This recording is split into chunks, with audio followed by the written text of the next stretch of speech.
तो hi friends, welcome आप सभी का। नमस्कार, जोहार। तो यह वीडियो जो है अंडरस्टैंडिंग इंडिया का अंतिम वीडियो है। इसके बाद और कोई वीडियो नहीं आएगा, ठीक है। आई क्लियर से टू यू कि और कोई वीडियो नहीं आएगा अंडरस्टैंडिंग इंडिया का। यह अंतिम पार्ट है, पार्ट 7, ठीक है। इसमें मैं 10 ओनली VVI क्वेश्चन दे रहा हूँ, जहाँ से पक्का 3 क्वेश्चन आपका भिड़ेगा। 3 भिड़ जाएगा, हाँ भिड़ जाएगा, ठीक है। तो चलिए शुरू करते हैं बिना टाइम वेस्ट किए। SKMU Dumka understanding India. पहला प्रश्न यहाँ पे आता है, गांधी जी के असहयोग आंदोलन की संक्षिप्त व्याख्या करें। Briefly explain the non cooperation movement of Gandhi ji. तो देखिए, असहयोग आंदोलन जो 1920 से 22 तक चला था, उसके बारे में डिटेल में जानते हैं, ठीक है। तो शुरू करते हैं। असहयोग यानी कि किसी प्रकार का सहयोग न देना, किसको? अंग्रेज को, ठीक है। असहयोग आंदोलन 1920 में शुरू हुआ, 1922 तक चला। इसमें महात्मा गांधी द्वारा ब्रिटिश शासन के खिलाफ शुरू किया गया था, ठीक है। और यह एक अहिंसक आंदोलन था, यानी कि इसमें किसी प्रकार का हथियार का प्रयोग नहीं किया गया था, न ही किसी प्रकार का मारपीट का प्रयोग किया गया, ठीक है। इस आंदोलन का जो मेन उद्देश्य था ना, मेन उद्देश्य क्या था मालूम है? कि भारतीय को स्वराज दिलाना, यानी कि भारत को आज़ादी दिलाना, ठीक है। भारत को अपना राज दिलाना, इस आंदोलन का मेन उद्देश्य था। यह आंदोलन ब्रिटिश वस्तुओं, संस्था, सम्मान और ब्रिटिश नौकरी, जितना भी ब्रिटिश गवर्नमेंट का था, उन सब का त्याग करता था, ठीक है। त्याग करने को बोलता था कि ब्रिटिश अंग्रेज़ों का दे सिलाया हुआ कपड़ा में नहीं पहनो, अंग्रेज की नौकरी मत करो, अंग्रेज के स्कूलों में मत जाओ, ठीक है। तो ये सब का विरोध करता था यह आंदोलन। और इस आंदोलन का उद्देश्य भी यह था कि अंग्रेज ब्रिटिश शासन के तो खिलाफ लड़ना ही, साथ में 1919 में जालियांवाला बाग हत्याकांड हुआ था, आप सबको मालूम है, हुआ था। उसमें अंधाधुंध गोलियां चलाई गई थी जनरल डायर के द्वारा। उस जो गोली चलाया गया था, इसका भी विरोध प्रदर्शन था एक तरह से यह आंदोलन, ठीक है। न्याय दिला सके उन सभी को, इसके लिए यह आंदोलन किया गया था। संक्षेप में असहयोग आंदोलन के मुख्य कारण क्या हैं? तो जालियांवाला बाग हत्याकांड और रॉलेट एक्ट जैसे दमनकारी कानून के खिलाफ विरोध करना, ठीक है। जालियांवाला बाग एगो और दूसरा रॉलेट एक्ट, ठीक है। दोनों का विरोध करने के लिए यह आंदोलन चलाया गया था। भारतीयों के साथ हो रहे आर्थिक और राजनीतिक शोषण के खिलाफ भी यह आंदोलन एक जरिया था, ठीक है। नेक्स्ट, ब्रिटिश वस्तुओं का बहिष्कार किया गया इसका आंदोलन से। जितने भी कपड़े थे सबको जला दिया गया, ठीक है। विशेषकर ब्रिटिश कपड़ों का, सरकारी स्कूलों का और जो है कॉलेज, अदालत जितना भी है, इन सभी का बहिष्कार किया गया। सरकारी नौकरी और उपाधि सब का त्याग कर दिया गया। ओके, आगे देख लेते हैं। तो स्वदेशी वस्तुओं और उद्योग को बढ़ावा, अरे यार पानी देने लगा, चलिए कोई बात नहीं। तो स्वदेशी वस्तुओं और उद्योग को बढ़ावा दिया जाने लगा और महात्मा गांधी ने बोला कि कुटीर उद्योग हम लोग अपनाओ और अपना सूत काटो, अपना सूत काटो, अपना खादी का कपड़ा बनाओ। वहीं से महात्मा गांधी चरखा चलाना शुरू करते हैं। कब? वही जब हमारा असहयोग आंदोलन हुआ, ठीक है। वरना महात्मा गांधी जो पहले बाद में केवल धोती और गमछी में ही नज़र आते हैं, पहले जो है ना क्या करते थे मालूम है ना? 3 पीस पहनते थे। वकील थे भाई, वकील, बैरिस्टर। साउथ अफ्रीका में वकील थे, ठीक है। साहूकार घर से ताल्लुका रखते थे। तो क्या लगता है कि आदमी ये गरीबी के कारण पहन रहा है गंजी और धोती? नहीं, शौक से, ठीक है। शौक था, एक ठसक थी कि नहीं, अंग्रेज का कपड़ा नहीं पहनेंगे, ठीक है। आंदोलन में और वो जितना भी कपड़ा पहनते थे ना, वो खुद बनाया हुआ था, उनका सेल्फ मेड, खुद बनाया हुआ, खुद का धागा बिना हुआ, ठीक है। परिणाम क्या हुआ इस आंदोलन का? कि आंदोलन में व्यापक भागीदारी, भारतीय राष्ट्रीयता और एकता की भावना को बढ़ावा मिला। ब्रिटिश सरकार को चुनौती दी गई, ठीक है। और 1922 में जब यह आंदोलन चलते चलते चौरी चौरा की घटना हुई, चौरी चौरा घटना में एक पुलिस स्टेशन में 27 पुलिसकर्मियों को एक साथ जला दिया गया था। 27 था या 22 था, मुझे एग्जैक्ट याद नहीं है, एक बार शायद आप लोग चेक कर लीजिएगा, और नहीं चेक कीजिएगा तो लिख दीजिएगा कि उत्तर प्रदेश के एक चौरी चौरा नामक गोरखपुर का स्थान है चौरी चौरा, वहाँ पे एक पुलिस स्टेशन में सभी पुलिसकर्मियों को जला दिया गया, जिसके कारण यह आंदोलन हिंसा का रूप धरने लगा। और इस आंदोलन को गांधी जी ने बंद कर दिया, ठीक है, क्योंकि यह अहिंसा का आंदोलन था और हिंसा होने लगेगा तो बंद करना ही पड़ेगा, ठीक है। असहयोग आंदोलन भारतीय स्वतंत्रता संग्राम में एक महत्वपूर्ण मोड़ था, जिसने ब्रिटिश शासन के खिलाफ अहिंसक प्रतिरोध का मार्ग दिखाया और भारतीय जनता को एकजुट किया। ठीक है, इतना लिख लीजिएगा, जरूर लिख लीजिएगा। अब चलिए हम लोग दूसरा प्रश्न करते हैं। दूसरा प्रश्न है हमारा यहाँ पे कि झारखंड के आदिवासी समाज के समक्ष उपस्थित मुख्य समस्याओं की चर्चा करें। कि जितने भी झारखंड में आदिवासी समाज हैं, ठीक है, जैसे कि हो गया, बिरहोर हो गया, ठीक है, संथाल हो गया, मुंडा हो गया, उराव हो गया, ठीक है, बहुत सारा है, 32 गो है। झारखंड में आदिवासियों की संख्या कितनी है? 32 विभिन्न प्रकार के आदिवासी हैं। ठीक है, अभी 33 हो गया है, पहले 32 था, अभी 33 हो गया है, तो 32 को हटाइए, 33। झारखंड में कितने आदिवासी समूह हैं? 33। ठीक है, कितने ट्राइबल ग्रुप हैं? 33। तो इन जो 32 आदिवासी समूह हैं, इसमें क्या समस्याएं होती हैं ये बताना है। एक लड़का कमेंट किया था हमको प्रीवियस वीडियो में कि चलिए बाद में बताएंगे, बहुत इंटरेस्टिंग क्वेश्चन पूछता है। ठीक है, तो हमारा यहाँ पे क्वेश्चन नंबर 2 है, झारखंड के आदिवासी समाज के समक्ष उपस्थित मुख्य समस्याओं की चर्चा करें। ठीक है, तो हमारा है यहाँ पे है आदिवासी समूह। सबसे पहले लिखना है कि झारखंड में 33 आदिवासी परिवार या समूह रहते हैं। कितना? 33। ठीक है, झारखंड के आदिवासी समाज को कई गंभीर समस्याओं का सामना करना पड़ रहा है। ठीक है, जिनमें भूमि अधिग्रहण मतलब आपका जो ज़मीन है सरकार हड़प ले रहा है। ठीक है, विस्थापन यानी कि सरकार आपकी ज़मीन को खरीद के आपको भगा दे रहा है। जैसे गोड्डा पावर प्लांट बना गोड्डा में, और वहाँ के आदिवासियों को पैसा भी नहीं मिला और उनको भगा दिया गया। शिक्षा में कमी है, स्वास्थ्य खराब रहता है, सांस्कृतिक का संरक्षण करना पड़ेगा इनको अब। ठीक है, इनकी संस्कृति डूब रही है धीरे धीरे। इन समस्याओं ने उनके सामाजिक, आर्थिक और सांस्कृतिक जीवन को बुरी तरह से प्रभावित किया है। ठीक है, आइए जानते हैं थोड़ा सा डिटेल में। भूमि अधिग्रहण क्या होता है? जब कहीं से सड़क गुजरती है या कोई भी सरकारी काम किसी ज़मीन पे होता है तो वो भूमि जो है अधिग्रहित कर ली जाती है। ठीक है, सरकार के द्वारा। उसके बदले आपको जो है मुआवजा दिया जाता है, कॉम्पनसेशन दिया जाता है, पैसा दिया जाता है। ठीक है, लेकिन क्या होता है कि मान लीजिए आपका ज़मीन है, ठीक, आपके पास उसका रसीद नहीं है, खतियान नहीं है, ठीक है, बपोती बहुत से लोगों के पास नहीं रहता है, तो क्या हुआ, सरकार आपकी ज़मीन हड़प लेगी, आपको एक भी रुपया नहीं मिलेगा। इवन आपके ज़मीन में कुछ गड़बड़ी भी है ना, नाम मात्र का, कि आपका नाम अलग है, ठीक है, और आपने दाखिल खारिज नहीं करवाया, दैट मीन्स कि आपने रजिस्ट्री नहीं कराया है, तो आपके ज़मीन को हड़प लेगा सरकार, पैसा भी नहीं मिलेगा। ठीक है, तो भूमि अधिग्रहण और विस्थापन, सरकार वहाँ से आपको विस्थापित कर देगी, भगा देगी। आदिवासी क्षेत्रों में भूमि अधिग्रहण एक प्रमुख समस्या है। सरकार और निजी कंपनियां यानी कि प्राइवेट कंपनियां द्वारा विकास परियोजनाओं के लिए भूमि को अधिग्रहण किया जाता है, मतलब भूमि को खरीदा जाता है। ठीक है, जिससे आदिवासी अपनी जमीन और आजीविका से वंचित हो जाते हैं। ओके, नेक्स्ट, विस्थापन के कारण आदिवासी अपने पारंपरिक आवास समुदाय से दूर हो जाते हैं, जिनसे उनकी सामाजिक संरचना, सांस्कृतिक पहचान को खतरा है। जैसे रांची में फ्लाईओवर बना, वहाँ पे क्या था मालूम है, आदिवासियों का जाहिर थान था। जाहिर थान क्या होता है, तो जैसे हम लोग भूत घर बोलते हैं ना, या फिर मड़ई बोलते हैं, मड़ई, जहाँ पे सब आदमी जाके पूजा करता है, पूरा गांव का आदमी, तो आदिवासियों को उसी को जाहिर थान बोलते हैं, मड़ई को। उस मड़ई को, जाहिर थान को सरकार ने तोड़ दिया और रोड बना दिया। ठीक है, आदिवासियों ने बोलता रहा कि नहीं, हमको मत तोड़िए, आप दूसरे साइड से रोड को ले जाइए। गवर्नमेंट बोली नहीं, हम तो रोड यहीं से ले जाएंगे। ठीक है, तो गवर्नमेंट कितना खच्चड़ है और बोलती है कि हम अगवा सरकार हैं। हमको ना बहुत मतलब बोलने का मन कर रहा है, तुम चलिए नहीं लिखेंगे, ठीक है, कि ये सरकार है तुम, ठीक है, लेकिन आदिवासियों को और यहाँ पे सताया जा रहा है।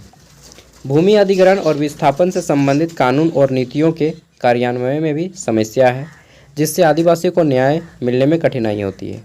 और न्याय कैसे मिलेगा, इनके पास तो पैसा भी नहीं है, पैसा पहुंच दोनों होना चाहिए न्याय के लिए।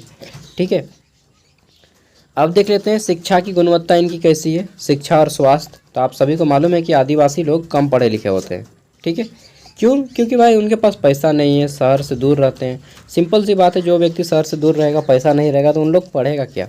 कुछ बीमार हो जाता है तो खाटी ले जाके, खाटी से पकड़ के गांव का आदमी ले जाता है टांग के।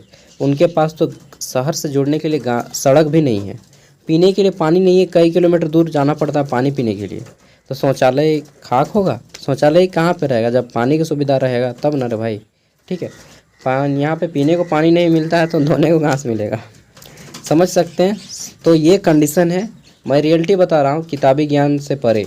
ठीक है, आदिवासी क्षेत्रों में शिक्षा और स्वास्थ्य सुविधाएं अपर्याप्त हैं, कम साक्षरता दर, ठीक है, यानी कि बहुत कम पढ़े लिखे लोग, उच्च ड्रॉप आउट मतलब बीच में पढ़ाई छोड़ देना, आदिवासियों के विकास में एक बड़ी बाधा है। ठीक है, गुणवत्तापूर्ण शिक्षा तक पहुंच की कमी है, सांस्कृतिक रूप से प्रासंगिक पाठ्यक्रम की अनुपलब्धता है, यानी कि वो पढ़ना चाहते हैं जिस लैंग्वेज में, जैसे संथाली बोलता है तो संथाली में पढ़ाओ उसको, ठीक है, खोरठा बोलता है तो खोरठा में पढ़ाओ, मुंडारी बोलता है तो मुंडारी में पढ़ाओ, बंगला बोलता है तो बंगला में पढ़ाओ, उड़िया बोलता है तो उड़िया में पढ़ाओ, तब ना बच्चा समझ पाएगा, तो उसकी भी कमी है। ठीक है, समस्याएं क्षेत्र में मौजूद हैं, स्वास्थ्य सेवाओं की कमी है, कुपोषण जैसी परिस्थिति होती है और समुदाय में व्यापक रूप से फैली हुई है ये सारी कुरीतियाँ। ठीक है, इसके अलावा अंधविश्वास भी है, जैसे कि आप लिख दीजिएगा कि झारखंड में डायन प्रथा है। आप लोग भी मानते होंगे कि डायन होता है, मानते नहीं जी हैं? आप लोग के घर में भी बोलता है कि डायन लाए, ए वो डायन लाए, ऐसा बोलते हैं ना। तो ये सब जो है क्या है, कुरीतियाँ हैं झारखंड की। ठीक है, I don't know what is the right and wrong, you can clarify on the comment box, I am waiting your comment regarding this matter. तो हमारा तीसरा प्रश्न है, ब्रीफली डिस्कस। अच्छा, ब्रीफली जहाँ पे लिखा रहेगा ना, ब्रीफ या ब्रीफली, इसका मतलब छोटा रूप, संक्षिप्त रूप। ठीक है, डिस्कस द, एक मिनट मैं आता हूँ तुरंत, पानी दे रहा है। चलिए, कहाँ पे थे कि briefly discuss the envisaged goals of new education policy NAP 2020, यानी कि नई शिक्षा नीति 2020 के जो है परिकल्पित लक्ष्यों को संक्षेप में लिखें। अरे भाई इतना टफ लैंग्वेज, सिंपल बताओ कि नई शिक्षा नीति का क्या उद्देश्य है, क्या करना चाहती है गवर्नमेंट, वो बताइए। तो नई शिक्षा नीति का क्या उद्देश्य है, चलिए जानते हैं। ठीक है, देखिए, नई शिक्षा नीति, राष्ट्रीय शिक्षा नीति जो है, नेशनल एजुकेशन पॉलिसी 2020 में लागू किया गया। ठीक है, मुख्य रूप से भारत में शिक्षा प्रणाली को 21वीं सदी की आवश्यकताओं के अनुरूप बदलना इसका मेन उद्देश्य है। ठीक है, उद्देश्य न्याय संगत, समावेशी और गुणवत्तापूर्ण शिक्षा प्रणाली का निर्माण करना है जो सभी के लिए समान अवसर सुनिश्चित करे। NEP यानी कि न्यू एजुकेशन पॉलिसी 2020 में 30 तक, यानी कि 2030 तक प्री स्कूल से माध्यमिक स्तर तक 100% सकल नामांकन अनुपात प्राप्त करने का लक्ष्य रखा गया है। साथ ही उच्च शिक्षा में GER को 2035 तक 50% बढ़ाने का लक्ष्य रखा गया है। ठीक है, वहीं हम बात करें तो NEP यानी कि नेशनल एजुकेशन पॉलिसी जो है 2020 के प्रमुख लक्ष्य और उद्देश्य क्या हैं, तो पहुंच और समानता, यानी कि सभी बच्चों के लिए गुणवत्तापूर्ण शिक्षा तक पहुंच सुनिश्चित करना, विशेष रूप से वंचित समूहों के लिए। ठीक है, वहीं गुणवत्ता की बात करें तो शिक्षण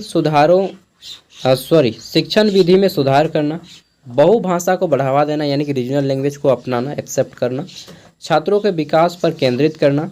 ठीक है, जो कि अभी तक उद्देश्य पूरा नहीं किया गया है, यह टारगेट रखा गया है, अभी तो 2-3 साल हुआ है ना लाए हुए। विकलांग बच्चों और सामाजिक आर्थिक रूप से जितने भी बच्चे हैं, समूह हैं, ठीक है, इन्हें विशेष प्रावधान देना। क्या प्रावधान है, तो वो प्रावधान अभी तक जग जाहिर नहीं हुआ है, मतलब सभी को नहीं बताया गया है कि क्या क्या प्रावधान है। छात्रों को अपनी रुचियों और क्षमताओं के अनुसार विषय चुनने की अनुमति देना। व्यावसायिक शिक्षा यानी कि व्यावसायिक शिक्षा को मुख्य धारा में एकीकृत करना, यानी कि वैसा एजुकेशन देना जिससे लोग बिजनेस व्यापार कर सकें। ठीक है, शिक्षा में सकल नामांकन अनुपात को बढ़ाना। फिर है शिक्षक प्रशिक्षण, यानी कि जितने भी टीचर काम कर रहे हैं उनको टाइम टू टाइम ट्रेनिंग दिया जाए कि बच्चों को कैसे पढ़ाना है। ठीक है, फिर है हमारा शिक्षा में प्रौद्योगिकी के उपयोग को बढ़ावा देना। मूल्यांकन की बात करें तो छात्रों के मूल्यांकन के लिए रचनात्मक और योगात्मक विभिन्न प्रकार के प्रैक्टिकल फॉर्मेट में उनको जो है क्या करना, टेस्ट लेना। अंतर्राष्ट्रीयकरण यानी कि इंटरनेशनल लेवल, तो भारतीय विश्वविद्यालयों को विदेशी में जितने भी फॉरेन के यूनिवर्सिटीज़ हैं में परिसर में स्थापित करने और विदेशी संस्थानों को भारत में आमंत्रित करने की सहायता करना। ठीक है, लेकिन ये सभी के लिए पॉसिबल नहीं है कि हर एक बच्चा विदेश जाए और हर एक बच्चा भारत आए। ठीक है, 2020 का उद्देश्य भारत को एक ज्ञान आधारित जीवंत समाज और वैश्विक ज्ञान महाशक्ति बनाना।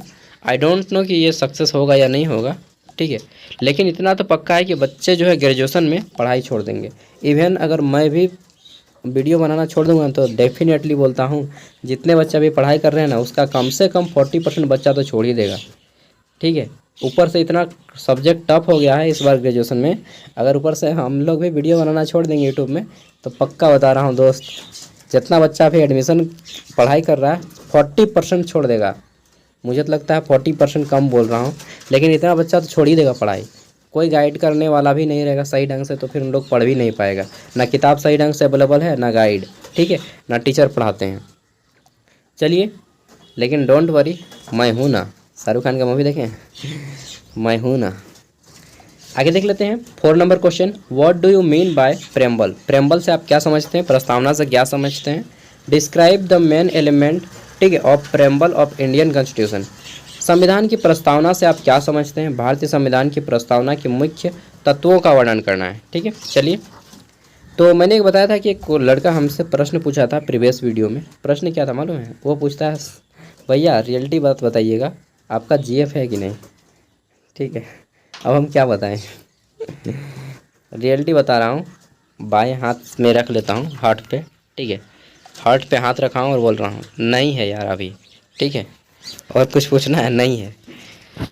चलिए, नहीं है तो नहीं है, तो ढंग का कोई मिलेगा तब तो, और ढंग का होगा तो फिर आई डोंट नो। चलिए, जो भी हो फ्यूचर की बात है, बट अभी नहीं है, ठीक है।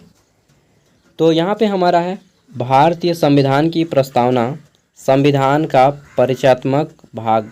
एक मिनट, मेरा माइंड ना डाइवर्ट हो गया यार, वेट अ मिनट। चलिए, तो हम लोग क्या है कि भारत के संविधान की प्रस्तावना के बारे में जानते हैं। प्रस्तावना क्या है? संविधान का एक वैसा रूप है जो संविधान को एक पेज में आपको बताता है कि हमारा संविधान क्या है। एक पेज में आपको पूरा ज्ञान दे देता है, संविधान का नॉलेज, ठीक है, ऊपर से। तो भारत का जो संविधान है, प्रस्तावना संविधान का परिचय देता है। क्या देता है? परिचयात्मक भाग, यानी कि परिचय देता है कि इस संविधान को पढ़ने से आपको क्या क्या पढ़ना होगा, ठीक है। इसके मूलभूत मूल्य, उद्देश्य और दर्शनों को बताता है कि इस संविधान के अगर आप पढ़िएगा तो क्या क्या यहाँ पे बातें हैं। जैसे हम लोग चैप्टर को पढ़ने से पहले कंटेंट पढ़ते हैं ना, तो वो प्रस्तावना कंटेंट है, ठीक है। यह भारत को एक संप्रभुत्व, समाजवादी, धर्मनिरपेक्ष, लोकतांत्रिक गणराज्य घोषित करती है और सभी नागरिकों के लिए न्याय, स्वतंत्रता, समानता और बंधुत्व सुनिश्चित करने का संकल्प लेती है। प्रस्तावना का मुख्य तत्व, मेन एलिमेंट क्या है प्रस्तावना की? हम भारत के लोग से शुरू होता है। हमारा प्रस्तावना कहाँ से शुरू होता है? हम भारत के लोग, ठीक है, शुरू होता है हम भारत को लोग, भारत को एक संपन्न, संप्रभुत्व, पंथ निरपेक्ष, समाजवादी, गणतंत्र बनाने के लिए, ठीक है, प्रयासरत हैं। ऐसा फिर आगे बोला जाता है। चलिए, यह बताता है कि संविधान भारत की जनता द्वारा बनाया गया है और इसकी सर्वोच्च शक्ति जनता में निहित है, ठीक है। सबसे पहला वर्ड है हमारा संप्रभु, जिसको इंग्लिश में सॉवेरिजन बोलते हैं। क्या बोलते हैं? सॉवेरिजन। इसका मतलब क्या होता है? देखिए, संप्रभु मतलब भारत एक स्वतंत्र राष्ट्र है। संप्रभु मतलब स्वयं का प्रभुत्व, यानी कि स्वतंत्र। भारत एक स्वतंत्र राज्य है, ठीक है, जो किसी भी बाहरी शक्ति के अधीन नहीं है। मतलब कोई इस पर कंट्रोल नहीं कर रहा है। पहले विदेश से कंट्रोल होता था ना, इंग्लैंड से, अंग्रेज के द्वारा। अभी कोई कंट्रोल नहीं कर रहा है। भारत एक स्वतंत्र देश है, ठीक है। भारत एक संप्रभु, ठीक है, ये जो संप्रभु है मतलब स्वतंत्र है, ठीक है, आज़ाद है। दूसरा है हमारा समाजवादी। समाजवादी यानी कि सोशलिस्ट। भारत एक समाजवादी राज्य है, जिसका अर्थ है कि सरकार सामाजिक आर्थिक समानता सुनिश्चित करने का काम करती है, ठीक है। पंथ निरपेक्ष यानी कि सेक्युलर, यानी कि भारत जो है हमारा धर्मनिरपेक्ष देश है। यहाँ पे हिंदू, मुस्लिम, सिख, ईसाई, जैन धर्म, बौद्ध धर्म, पारसी धर्म, यहूदी धर्म, जितना धर्म है सभी धर्मों का सम्मान किया जाता है। हर एक धर्म में छुट्टी दिया जाता है, ठीक है। देखें ना, क्रिश्चियन में भी हम लोग बड़ा 25 दिसंबर को छुट्टी दे देते हैं, ठीक है। जैन धर्म का भी त्यौहार हो, महावीर का जन्मदिन हो, तब भी छुट्टी देते हैं। बुद्ध जयंती हो, बुद्ध पूर्णिमा, तब भी छुट्टी देते हैं, ठीक है। इस्लाम का कोई त्यौहार हो, मुहर्रम हो, बकरीद हो, छुट्टी देते हैं। हिंदू का कोई त्यौहार हो, छुट्टी देते हैं। यानी कि सभी धर्मों का हम लोग रिस्पेक्ट करते हैं, ठीक है। संविधान ये सिखाती है। और एंकर लोग क्या सिखाता है कि देखो हिंदू मुस्लिम एक दूसरे से कट्टर विरोधी है। तो न्यूज़ और इस सब के चक्कर में मत पड़ना दोस्त, ठीक है। हम सब भाई भाई हैं, ओके। चलिए। लोकतांत्रिक डेमोक्रेटिक, भारत एक लोकतांत्रिक राज्य है जहाँ सरकार लोगों द्वारा चुनी जाती है। बिल्कुल, हम लोग जो है अपना नेता खुद चुनते हैं।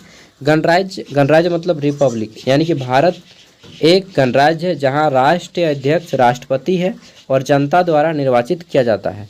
जनता द्वारा राष्ट्रपति चुना जाता है? नहीं, जनता द्वारा नहीं राष्ट्रपति चुना जाता है। राष्ट्रपति गुप्त मतदान द्वारा चुना जाता है। उसको चुनता कौन है मालूम है? एमएलए और एमपी लोग मिलकर चुनता है राष्ट्रपति को। न्याय, न्याय मतलब जस्टिस, यानी कि संविधान सभी नागरिकों को सामाजिक, आर्थिक और राजनीतिक न्याय प्रदान करने का संकल्प लेता है।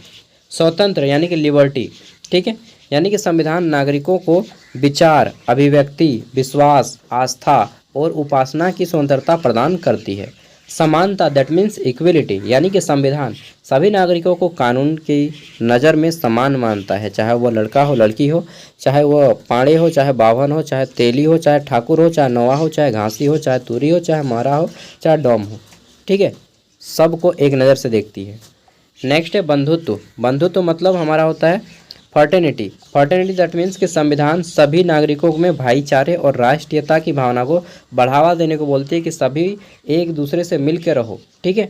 संक्षेप में प्रस्तावना संविधान का सार है, यानी कि संक्षिप्त में अगर बोलें तो समरी है। समरी, समरी हम लोग जानते हैं ना कि छोटा सा पूरा कहानी को छोटा सा अगर शॉर्ट में लिखा जाए तो समरी, वही हमारा समरी है। क्या है? समरी है। कौन है? प्रस्तावना। इसके लक्ष्यों और सिद्धांतों को स्पष्ट रूप से परिभाषित करती है। समझ गए होंगे। चलिए आगे बढ़ते हैं। 5वां प्रश्न, और इसमें पूछा गया है कि हमारा क्या पूछा गया है? पंचवर्षीय योजना में भागीदारी, 1 मिनट यार, भारतीय है ना। चलिए आगे बढ़ते हैं। तो हमारा प्रश्न क्या है?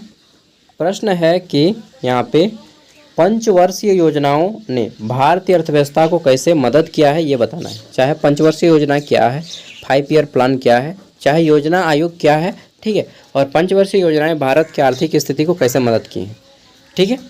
तो हमारा आंसर यहाँ से शुरू होता है। सॉरी, थोड़ा सा यहाँ पर रेड कलर हो गया है कि पंचवर्षीय योजनाओं ने भारतीय अर्थव्यवस्था को विभिन्न तरीकों से मदद की है। मुख्य रूप से इन योजनाओं ने औद्योगिकरण, कृषि विकास, बुनियादी ढांचे विकास और शिक्षा जैसे बहुत से क्षेत्रों में योगदान दिया है, जो कि 1951 से 2017 तक ये हैं कुछ। चलिए जानते हैं, ठीक है। सबसे पहले देख लेते हैं हमारा यहाँ पे योजनाओं ने भारत सरकार द्वारा लागू की जाती है। इन योजनाओं को कहाँ से लागू की जाती है? गवर्नमेंट ऑफ इंडिया के द्वारा, ठीक है। राज्य सरकार का हाथ नहीं होता है इसमें। इसका उद्देश्य संतुलित आर्थिक विकास को बढ़ावा देना है, गरीबी को कम करना है, देश के प्रमुख क्षेत्रों का आधुनिकीकरण करना है, यानी कि मॉडर्नाइजेशन करना है, ठीक है। बात कर लेते हैं पंचवर्षीय योजनाओं के लाभ। तो देखिए, औद्योगिकरण, पहला लाभ क्या है? औद्योगिकरण, दैट मीन्स इंडस्ट्रियलाइजेशन। पंचवर्षीय योजनाओं ने भारत में भारी उद्योग के विकास को बढ़ावा दिया है, जैसे कि भिलाई इस्पात संयंत्र, दुर्गापुर इस्पात संयंत्र, राउरकेला इस्पात संयंत्र, ठीक है। और हमारे बोकारो में भी एक इस्पात संयंत्र है, मैं बोकारो से हूँ, ठीक है, बोकारो स्टील सिटी। कृषि विकास, सिंचाई परियोजना और हरित क्रांति के माध्यम से योजनाओं ने कृषि उत्पादन को बढ़ावा दिया है। बुनियादी ढांचे का विकास हुआ है, जैसे परिवहन मतलब सड़क का बनना, ठीक है। संचार, बिजली जैसे क्षेत्रों में निवेश से बुनियादी ढांचे को मजबूत किया है। शिक्षा का विकास की बात करें तो पंचवर्षीय योजनाओं का एक लक्ष्य होता है कि शिक्षा का विकास हो। शिक्षा और सामाजिक सेवाओं के विकास पर जोर दिया गया, जिससे साक्षरता दर में वृद्धि हुई। रोजगार सृजन, योजनाओं का उद्देश्य रोजगार के अवसरों का विस्तार करना है और आय और संपत्ति में असमानताओं को कम करना था, ठीक है। आगे बात कर लेते हैं उदाहरण। तो पहली पंचवर्षीय योजनाओं ने कृषि और सिंचाई पर ध्यान केंद्रित किया है, जिससे खाद्यान्न उत्पादन में वृद्धि हुई। दूसरी पंचवर्षीय योजनाओं ने औद्योगिकरण पर जोर दिया, विशेष रूप से भारी उद्योगों पर। तीसरी पंचवर्षीय योजनाओं का उद्देश्य आत्मनिर्भरता प्राप्त करना था, ठीक है। और आगे देख लेते हैं। तो योजनाओं के माध्यम से भारत सरकार ने आर्थिक विकास और सामाजिक समानता के लक्ष्य को प्राप्त करने की दिशा में महत्वपूर्ण प्रगति की है। अब यहाँ पे और मैं कुछ फैक्ट बताता हूँ। ये जो पहली पंचवर्षीय योजना शुरू हुई 5 वर्षों की, यह शुरू हुई 1951 में और 1956 तक चली, ठीक है। टोटल कुल मिला के 12 को पंचवर्षीय योजना चला है।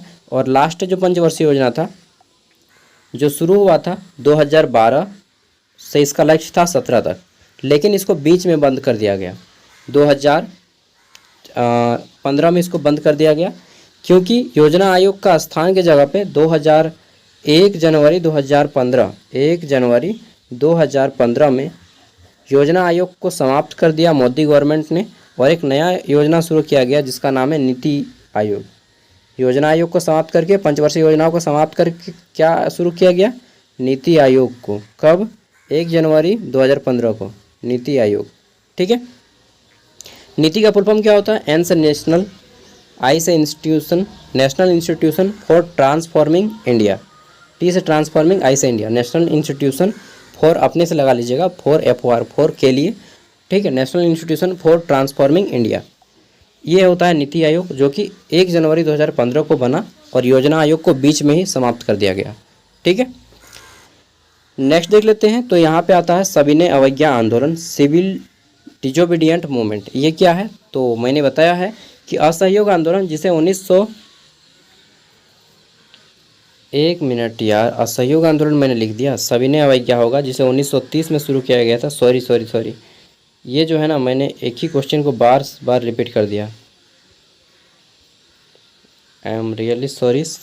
चलिए मैं इसको बता देता हूँ, आपको बहुत बार बताया, इस बार भी बता देता हूँ कि सविनय अवज्ञा आंदोलन क्या था। कि जब अंग्रेज़ों ने नमक पे टैक्स लगा दिया, तब महात्मा गांधी ने नमक कानून तोड़ने के लिए एक आंदोलन चलाया, जिसका नाम दिया गया दांडी मार्च। ठीक है, या सविनय अवज्ञा आंदोलन, जो भी बोलिएगा, क्योंकि यह जो है अहमदाबाद के साबरमती आश्रम से दांडी नामक एक समुद्र का स्थान है, वहाँ पे गए थे और नमक बनाए थे अपने हाथ से और नमक के कानून को तोड़ा। ठीक है, जिसके बाद यह जो है आंदोलन 1930 में शुरू होता है। 1930 में महात्मा गांधी के साथ 78 को लोग उनके पीछे पीछे जाता है, जो 500 रुपये के नोट में भी छपा था। ठीक है, और 1931 तक चलता है, जिसके कारण अंग्रेज़ों ने नमक कानून को 1931 में समाप्त करता है और ये बोल दिया कि आज के बाद हम लोग नमक पर टैक्स नहीं लेंगे। ठीक है, और फिर नमक पर टैक्स नहीं लिया जाने लगा, ये मैंने शॉर्ट में बताया। और इसी को सविनय अवज्ञा आंदोलन कहा जाता है और इसी को दांडी मार्च कहा जाता है। ठीक है, जो कि अहमदाबाद से शुरू हुआ था, अहमदाबाद के साबरमती आश्रम से 12 मार्च को शुरू हुआ था, 12 मार्च को, और महात्मा गांधी पैदल चल के गए थे और 6 अप्रैल को पहुँचे थे। 12 और 6 का पहाड़ा याद रखिएगा। ठीक है, 6 अप्रैल को पहुँचे थे और 12 मार्च को चलना शुरू किए। 6 मार्च को पहुँच गए दांडी स्थान और वहाँ से फिर नमक बनाए अपने हाथों से और नमक कानून को तोड़ा। लेकिन क्या अंग्रेज कब माने? तो देखिए, गांधी जी के साथ लॉर्ड इरविन एक अंग्रेज अधिकारी था, जो समझौता करता है 1931 में। ठीक है, और फिर उसके बाद नमक कानून को तोड़ा जाता है। ओके, चलिए अब आता है भारत छोड़ो आंदोलन 1942। महात्मा गांधी के 3 बड़े आंदोलन, असहयोग आंदोलन 1920, सविनय अवज्ञा आंदोलन 1930 और भारत छोड़ो आंदोलन 1942। याद रखिएगा, 3 गो बड़ा बड़ा आंदोलन है। ठीक है, भारत छोड़ो आंदोलन क्या है? तो अंग्रेज़ों को भारत छोड़ने के लिए जब आज़ादी पूरे शिखर पे थी, मैंने बताया था सेकेंड वर्ल्ड वॉर के बारे में प्रीवियस वीडियो में, पिछले वीडियो में मैंने बताया था। ठीक है, इसमें ज़्यादा डिटेल में नहीं जाएंगे। भारत छोड़ो आंदोलन, जिसे अगस्त क्रांति के नाम से भी जाना जाता है। क्यों? क्योंकि इसे अगस्त महीने में शुरू किया गया था, 8 अगस्त 1942 को। ठीक है, और एक आंदोलन था जिसका उद्देश्य क्या था कि ब्रिटिश गवर्नमेंट को भारत से निकालना और उनका कार्यकाल यहाँ पे समाप्त करना। यह आंदोलन भारतीय स्वतंत्रता संग्राम के दौरान हुआ था और इसका मुख्य नारा था करो या मरो। इंग्लिश में बोलते हैं डू और डाई। ठीक है, डाई मतलब होता है मरना, डू मतलब होता है करना। तो डू और डाई, करो या मरो।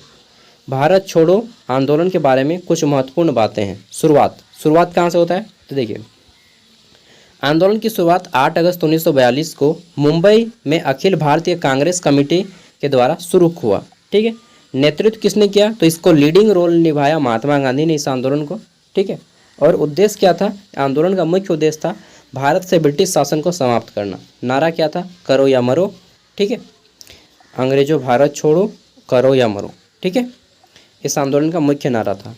परिणाम क्या हुआ? आंदोलन के परिणाम स्वरूप ब्रिटिश सरकार ने भारतीय स्वतंत्रता देने पर विचार करना शुरू कर दिया। ठीक है, और मैंने बताया था कि उसी समय 1939 से 1945 तक सेकेंड वर्ल्ड वॉर हो रहा था। ठीक है, जो कि सेकेंड वर्ल्ड वॉर में भारतीय जो सेना थे, जो ब्रिटिश गवर्नमेंट में काम करते थे, भारत के लोग सेना में, उनको बिना पूछे सेकेंड वर्ल्ड वॉर में घुसाया जा रहा था। ठीक है, इसका विरोध करने के लिए ये आंदोलन चलाया गया था। और चूँकि ब्रिटिश सेना सेकेंड वर्ल्ड वॉर में विश्व लेवल पे बची हुई थी, इस कारण भारत में उतना जोर नहीं दे पाई और इसका पकड़ जो है कमज़ोर होने लगा अंग्रेज़ों का, क्योंकि वह लड़ाई में फंस गया ना व्यक्ति। ठीक है, अंग्रेज लड़ाई में फंस गया सेकेंड वर्ल्ड वॉर में, तो भारत में उसका पकड़ कमज़ोर होने लगेगा। ठीक है, भारत छोड़ो आंदोलन भारतीय स्वतंत्रता संग्राम का एक महत्वपूर्ण हिस्सा था और इसने ब्रिटिश शासन के खिलाफ भारतीय जनता को एकजुट करने में महत्वपूर्ण भूमिका निभाई। आंदोलन के प्रमुख नेता कौन थे? तो महात्मा गांधी, जवाहरलाल नेहरू, सरदार वल्लभ भाई पटेल, मौलाना अबुल कलाम आज़ाद, ठीक है, अरुण आसफ अली। और आंदोलन के कारण क्या है इस आंदोलन का? तो देखिए कारण क्या है, क्रिप्स मिशन की विफलता और द्वितीय विश्व युद्ध के दौरान भारत की स्थिति जो है ब्रिटिश सरकार के प्रति बढ़ता असंतोष, भारतीय जनता की स्वतंत्रता की तीव्र इच्छा थी। ठीक है, आंदोलन का प्रभाव क्या हुआ? तो ब्रिटिश सरकार पर भारत छोड़ने का दबाव होने लगा। ठीक है, और भारतीय स्वतंत्रता संग्राम को गति मिली। भारतीय जनता ने राष्ट्रता की भावना का विकास और समांतर सरकारों का उदय। ओके, ये इसका प्रभाव रहा। चलिए आगे बढ़ते हैं। तो कम टाइम में हम लोगों ने 7 प्रश्न कंप्लीट कर लिया और 3 प्रश्न हैं 8, 9, 10। संथाल विद्रोह। संथाल विद्रोह बहुत इंटरेस्टिंग विद्रोह है। संथाल विद्रोह का महत्व, सबसे पहले 1855 में शुरू होता है हमारा संथाल विद्रोह। जब 1857 की क्रांति मंगल पांडे का विद्रोह नहीं शुरू हुआ था, उससे पहले हमारे झारखंड में संथाल विद्रोह शुरू हुआ था। ठीक है, संथाल विद्रोह 1855-56 में ब्रिटिश औपनिवेशिक शासन और जमींदार के खिलाफ संथाल जनजाति द्वारा किया गया एक महत्वपूर्ण विद्रोह था।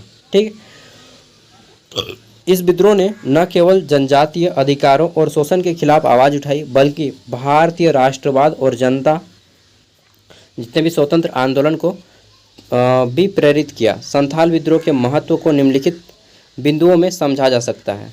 क्या क्या समझाए? तो देखिए, औपनिवेशिक शासन का विरोध हुआ। ठीक है, औपनिवेशिक शासन मतलब जितने भी संथाल लोग रहते थे, ट्राइबल ग्रुप रहता था, वो अंग्रेजी शासन को नहीं चाहता था।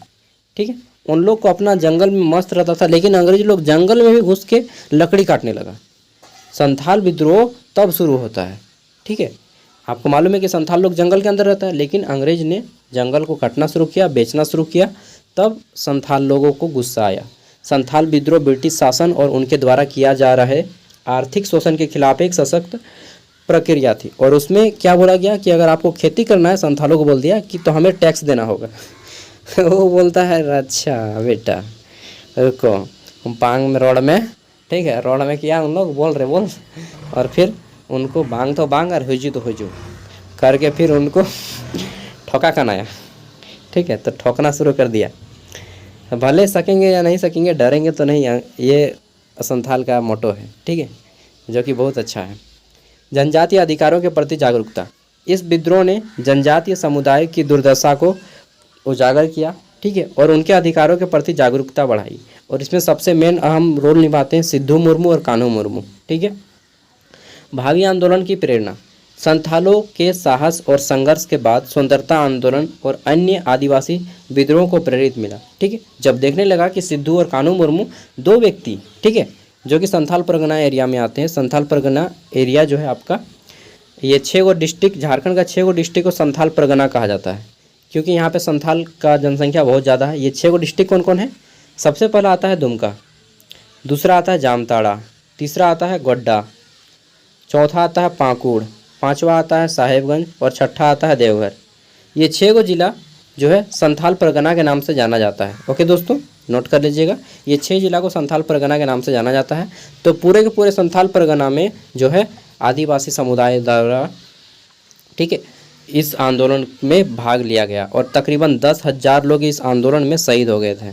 ठीक है, तो यह ब्रिटिश सरकार ने संथालों की शिकायतों को दूर करने और उन्हें कुछ हद तक स्वायत्तता प्रदान करने के लिए संथाल परगना की स्थापना की, संथाल परगना प्रभाग की स्थापना की। ठीक है, और यहाँ के जो जनजातियों का जो ज़मीन था उनको हड़पने लगा था अंग्रेजी लोग, तब इन लोग विरोध करने लगा। उस टाइम पे एक एक्ट बना, ठीक है, संथाल परगना काश्तकारी अधिनियम, जो कि बाद में लागू होता है 1949 में।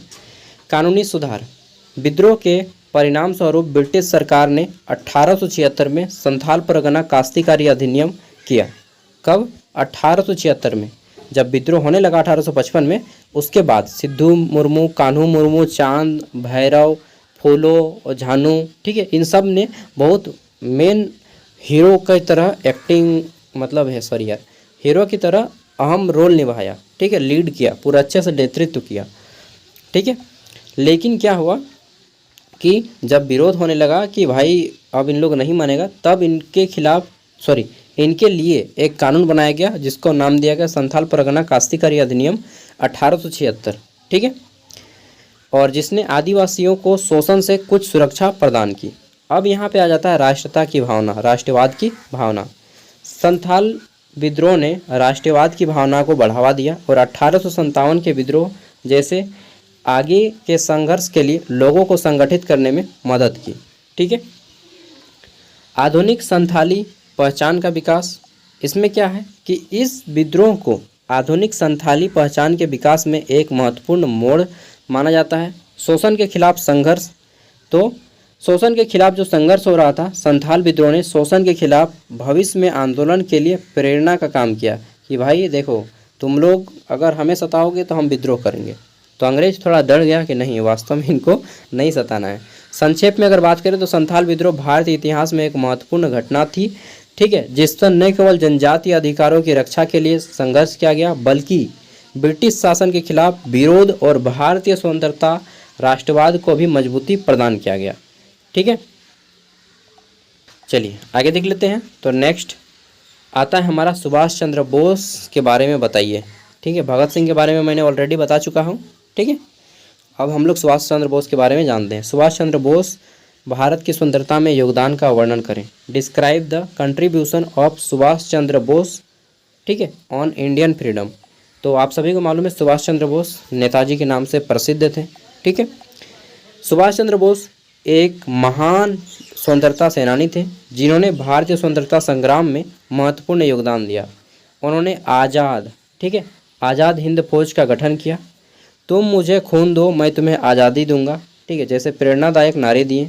सुभाष चंद्र बोस का योगदान, सबसे पहला योगदान है उनका आज़ाद हिंद फौज, जिसकी गठन उन्होंने की थी, ठीक है। किसकी? आज़ाद हिंद फौज। आज़ाद हिंद फौज जिसे इंडियन नेशनल आर्मी के नाम से जाना जाता है। नेताजी ने 1943 में, जब भारत में भारत छोड़ो आंदोलन चल रहा था, उस टाइम पे 1943 में जापान की मदद से आज़ाद हिंद फौज का गठन किया, ठीक है, जिसका उद्देश्य ब्रिटिश शासन के खिलाफ संघर्ष करना था, ठीक है। पूर्ण स्वतंत्रता की वकालत, यानी कि उन्होंने ब्रिटिश शासन से पूर्ण स्वतंत्रता की वकालत की और पूर्ण स्वराज के लिए लक्ष्य को प्राप्त करने के लिए संघर्ष किया, ठीक है। तुम मुझे खून दो मैं तुम्हें आज़ादी दूंगा का नारा दिया। क्या नारा दिया? तुम मुझे खून दो मैं तुम्हें आज़ादी दूंगा। और मैं बोलता हूँ कि तुम पढ़ो और अपने हक के लिए लड़ो, ठीक है। टोल्ड बाय सागर साहू, पढ़ो और अपने हक के लिए लड़ो, ठीक है। सच बता रहा हूँ, हमारे झारखंड में ना बहुत असिस्टम से चल रहा है एकदम समाज। सबसे ज़्यादा घटिया ना हमारे झारखंड में क्या हुआ मालूम है? एजुकेशन सिस्टम, पूरा धजिया उड़ा दिया गया एजुकेशन सिस्टम का। इतना धजिया कभी नहीं उड़ा था जितना अभी के टाइम में हमारा सिस्टम धजिया उड़ गया है। मालूम है, आप जो यूनिवर्सिटी में पढ़ते हैं SKMU दुमका, अभी जो है प्रोफेसर की बहुत ज़्यादा कमी है, बहुत ज़्यादा कमी है, जिसके कारण आपका सेशन 1 साल पीछे चल रहा है, ठीक है ना, 1 साल पीछे चल रहा है। प्रोफेसर है भी तो ढंग के नहीं है, उन्हें पढ़ाना तक नहीं आता है, ठीक है। और कुछ हैं तो ठीक ठाक हैं, तो उनको जो है प्रमोशन नहीं मिला है, तो वो भी सपोर्ट के कारण पीछे हो गए। कुल मिला के बात इतना है कि हमारे राज्य में अगर शिक्षा व्यवस्था को बहाल करना है तो सबसे बड़ी चीज़ है कि हमें ना अच्छे गवर्नमेंट को चुनना होगा, ठीक है। चलिए, अच्छा गवर्नमेंट आएगा, मुझे CM बना दो यार। अच्छा चलिए, मेरा एज नहीं हुआ है CM बनने का। CM बनने के लिए कितनी एज होती है चलिए बताइएगा, ठीक है। 1 साल उससे कम का हूँ मैं अभी। नेक्स्ट देख लेते हैं। तो तुम मुझे खून दो मैं तुम्हें आज़ादी दूंगा का नारा किसने दिया? सुभाष चंद्र बोस ने। विदेशी शक्तियों का साथ मालूम है? चलिए थोड़ा सा आपको बताता हूँ। विदेशी शक्तियों के साथ सुभाष चंद्र बोस ने क्या किया? तो जर्मन का साथ लिया और अंग्रेजों पे जो है जब वर्ल्ड वॉर हो रहा था तो उसके खिलाफ लड़ना शुरू किया। महिलाओं की भूमिका निभाई। रानी झांसी का रेजिमेंट के नाम से उन्होंने एक लड़कियों का आर्मी तैयार किया, रानी झांसी का रेजिमेंट के नाम से, ठीक है। दिल्ली चलो का नारा दिया, राष्ट्रवाद के पुनर्जीवित की और आज़ाद हिंद रेडियो और फ्री इंडिया सेंटर की स्थापना की। ये क्या है? आज़ाद हिंद रेडियो और फ्री इंडिया। तो उन्होंने विदेशों में भी भारत की स्वतंत्रता के लिए समर्थन जुटाने के लिए आज़ाद हिंद रेडियो और फ्री इंडिया सेंटर की स्थापना की। ठीक है, अब अंतिम आता है हमारा ये प्रश्न, अंतिम है कि भारत में नई आर्थिक नीति 1991 की व्याख्या करें। आपको बताता हूँ, देखिए झारखंड में 2024 में उत्पाद सिपाही की दौड़ हुई। ठीक है, बहुत सारे बच्चे का डेथ हो गया दौड़ में, धूप के कारण दौड़ रहा था। 10 किलोमीटर दौड़ना आसान बात नहीं है, तो 10 किलोमीटर दौड़ में बहुत सारे बच्चों का डेथ हो गया। मालूम है, दौड़ हो गया 2024 में। ठीक, फॉर्म भराया कब? तो फॉर्म भराया 2019 में फॉर्म भराया था एक बार, फिर कैंसिल हुआ 2023 में फॉर्म भराया था। ठीक है, 23 में फॉर्म भराया, 24 में दौड़ हुआ, बच्चे मरे, अभी तक कुछ नहीं। दौड़ करा के चुपचाप एग्ज़ाम शांत। सीजीएल का एग्ज़ाम निकला 2023 में, फॉर्म निकला। ठीक है, फॉर्म भरा, एग्ज़ाम हुआ, चीटिंग हुआ, कि कोर्स में क्या मतलब कोर्ट में अभी भी केस चल रहा है, क्या होगा कुछ मालूम नहीं। ठीक है, इसके अलावा जितना भी जेएसएससी का फॉर्म निकाला गया या जेपीएससी का फॉर्म निकाला गया, सब अभी साइलेंट मोड पे है। कोई एग्ज़ाम लेने के मतलब सब शांत हो गया यार, सब शांत। अरे बाहर हटाओ, तुम लोग अपना भूख मारो चाहे जो करो, गवर्नमेंट यही चाहती है कि हम अपना काम बनता है, भाड़ में जाए जनता। ठीक है, तो पूरी तरह से एकदम पढ़ने वाला बच्चा के लिए ना झारखंड में ना रो देने के लायक स्थिति बन दे गया। जो लोग झारखंड गवर्नमेंट जॉब के भरोसे हैं, सच बता रहा हूँ, भूखों मर जाओगे और डिप्रेशन के कारण मर जाओगे। इसलिए झारखंड का तैयारी में अभी मत लगो। अगर आप लोग नया बच्चे हैं, न्यू स्टूडेंट हैं, हम गुजर चुके हैं इस स्थिति से, so I suggest to you don't come in this field. ठीक है, चलिए यही बताऊंगा। बाकी जो लोग तैयारी कर चुका है उन लोग से पूछिएगा, रो देगा। ठीक है, ऐसा स्थिति है, पागल हो गया है पढ़ पढ़ के, कुछ नहीं होता है यहाँ पे। चलिए आगे बढ़ते हैं। नेक्स्ट है हमारा, और मालूम है यहाँ पे बीएड का पढ़ाई के लिए कितना खर्चा लगता है? 1.5 लाख रुपया। 2 साल का पढ़ाई होता है, सिंपल सा एग्ज़ाम होता है, 19 को पेपर का एग्ज़ाम होता है 2 साल में। ठीक है, जैसा आप लोग एग्ज़ाम देते हैं उसी तरह से उन लोग का भी एग्ज़ाम होता है, 19 को पेपर का बस। और उसमें कितना लगता है? 1.5 लाख। कहाँ से देगा भाई आम आदमी 1.5 लाख? 1.5 लाख रुपया 2 साल में आप लीजिएगा, 75,000 एक साल में, दूसरे साल में 75,000, कहाँ से दे पाएगा बताइए? नहीं दे पाएगा ना। तो इतना पैसा क्यों? जनरल का तो पैसा पूरा का पूरा 1.5 लाख लगता है, एक भी रुपया स्कॉलरशिप नहीं जनरल कैटेगरी वालों को। तो ऐसा नहीं कि जनरल कैटेगरी में गरीब आदमी नहीं, बहुत सारे गरीब आदमी हैं। ठीक है, और बीएड भी करके क्या फ़ायदा? टीचर का भर्ती कब आया है? 2016 में, उसके बाद भर्ती नहीं दिया है। ठीक है, टेट का एग्ज़ाम हुआ है, झारखंड टेट का एग्ज़ाम 2016 में, उसके बाद और हो भी नहीं किया है एग्ज़ाम। मतलब 10 साल होने लगा, एग्ज़ाम नहीं हो रहा है, टीचर लोग बुढ़ा गया, पुलिस लोग बुढ़ा गया। क्या राज्य को ऐसे ही रखना है? और अलग क्यों हुए हम लोग? ताकि हम लोग डेवलप करें, लेकिन यहाँ पे सब मैया योजना के चक्कर में ना गुड़ गोबर कर दिया राज्य को। चलिए, आप लोग बोलते हैं कि आउट ऑफ लाइन चले जाते हैं, आउट ऑफ लाइन नहीं जाएंगे यार, बताइए। जागने का काम स्टूडेंट का है और जगाने का काम टीचर का है। ठीक है, चलिए हम अपना काम बखूबी कर रहे हैं, आप लोग अपना काम बखूबी कीजिएगा। तो जागो, गवर्नमेंट जॉब के चक्कर में मत भागो। भारतीय भाई में सॉरी कोई कर रहा है, सेंट्रल गवर्नमेंट कीजिए, झारखंड का तैयारी में मत रहिएगा। ठीक है, और अपना बिजनेस है तो सबसे बेटर। भारत में नई आर्थिक नीति 1991 की व्याख्या करें। ठीक है, describe the new economic reform 1991। तो यहाँ पे आता है हमारा नई आर्थिक नीति 1991 क्या है। तो देखिए, मैंने बताया था कि जब हमारे भारत में नई आर्थिक नीति को अपनाया गया, उस टाइम पे प्रधानमंत्री कौन थे? पीवी नरसिम्हा राव। और वित्त मंत्री कौन थे? तो मनमोहन सिंह। याद है सबको, इतना बार बोल चुका हूँ। तो 1991 में नई आर्थिक नीति सुधार का उद्देश्य भारत की अर्थव्यवस्था को संकट से उबारना था, उसे वैश्विक अर्थव्यवस्था के साथ एकीकृत करना था। इन सुधारों को मुख्य रूप से उदारीकरण, निजीकरण और वैश्वीकरण के रूप में जाना जाता है। ठीक है, एलपीजी का मॉडल आया। एलपीजी मतलब एल से लिबरलाइजेशन, पी से प्राइवेटाइजेशन करना और जी से ग्लोबलाइजेशन करना। ठीक है, अब ये क्या है एलपीजी मॉडल, चले जानते हैं। 1991 में एलपीजी मॉडल आया। ठीक है, एल से होता है लिबरलाइजेशन यानी कि उदारीकरण। उदारीकरण माने कि सरकारी नियम, देखिए जब भी कोई कंपनी लगती है तो बहुत सारे नियम कानून कंपनी गवर्नमेंट उसको लगा देती है, उन सभी नियम कानून को हटाया गया। ठीक है, सरकारी नियमों और प्रतिबंध में ढील दी गई, उद्देश्यों को स्थापित उद्योगों को स्थापित करना और चलाना आसान हो गया। आयात शुल्क कम किए गए और विदेशी निवेश को बढ़ावा दिया गया। ठीक है, घरेलू पूंजी बाजार खोले गए, जैसे कि स्टॉक एक्सचेंज और डिपॉजिटरी की गई, शुरुआत की गई। निजीकरण यानी कि जितना भी गवर्नमेंट सेक्टर है धीरे धीरे उसको प्राइवेट किया जाने लगा। ठीक है, पीएसयू जॉब मैंने बताया था आपको, सेल गेल वेल ये सब के बारे में, वो सब किया जाने लगा। वैश्वीकरण यानी कि कोई भी विदेश का आदमी भारत में सामान आके बेच सकता है, भारत का आदमी विदेश में सामान जा करके बेच सकता है। ठीक है, उद्देश्य क्या और प्रभाव क्या हुआ, तो देखिए इसका उद्देश्य हुआ कि मुद्रास्फीति को कम करना, भुगतान संतुलन में सुधार करना, आर्थिक विकास को दर को बढ़ावा देना। ठीक है, और विदेशी मुद्रा भंडार में वृद्धि करना, ये सारी चीज़ें की गई। ठीक है, आगे देख लेते हैं। तो अर्थव्यवस्था स्थिर करना और उसे बाजार अर्थव्यवस्था में बदलना, इन सुधारों से भारतीय अर्थव्यवस्था में महत्वपूर्ण बदलाव आए और यह अधिक बाजार उन्मुखी वैश्विक रूप से एकीकृत हुई। ठीक है, तो हाय फ्रेंड्स, आज लास्ट वीडियो था आपका। ठीक है, अंडरस्टैंडिंग इंडिया का। इसके बाद आप लोग का क्लास ख़त्म हो जाएगा और आप लोग सेमेस्टर 1 क्वालिफाई कर जाएंगे। फेल होने का खतरा रहेगा तो केवल आपको वो सब्जेक्ट जो आपका इंग्लिश में आया था, यानी कि डिजिटल एजुकेशन का पेपर में आप फेल हो सकते हैं।